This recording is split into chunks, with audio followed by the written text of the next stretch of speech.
Jamen, jeg er Per Poulsen, og kommer fra Tabetflex. Nu vil jeg gerne have lov til at fortælle jer, hvorfor I skal bruge stålnet i stedet for aluminiumnet, som I plejer.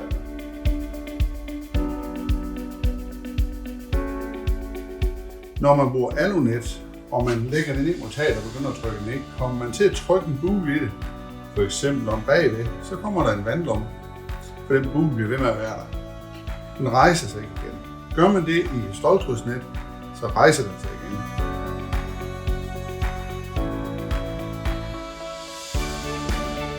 Det er fuldstændig det samme som en strikketrøje, der er mønster i. For når man trækker i en mønstret strikketrøje, og man kan slippe, det ved vi alle sammen. Også med runde former i hvert fald, fordi når vi trækker af trøjen, så bliver mønstret faktisk helt ligesom det var før. Det sker nøjagtigt det samme med det her, fordi det er nøjagtigt det samme mønster, der er lagt ind i det her. Så når jeg trækker i den her, og de slip, så begynder den stille og roligt at arbejde sig tilbage igen.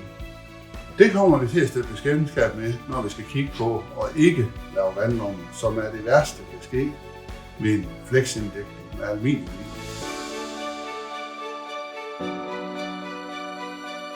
Når du bruger sådan et alunet, eller laver et hjørne, og du kommer til at hive for hårdt, så kommer det uden varsel. Jeg kan ikke nå at stoppe den proces her. Hvis først aluminium rykker over og begynder at stikke nogle små tråde ud, så oxiderer det, og så angriber det materialet, og så går det rigtig stærkt. Ståltrådsnet, det trækkes, og det trækkes, og det trækkes, og du kan ikke trække det i stykker, fordi det er masser af ståltrådsnet. Så det stopper dig i at gøre noget forkert.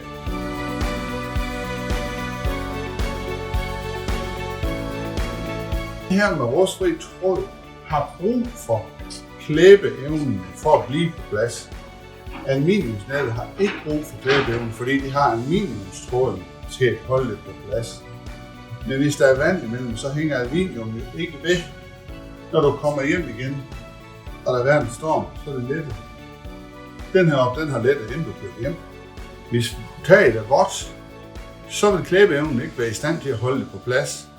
Så får du resultatet nu. Det kan jeg så vil lave, så du kan varme det nedenunder på tag og mellem vores produkt, og så hænger det helt vanvittigt godt ved. Har du sat det ordentligt fast, så kommer det ikke op igen.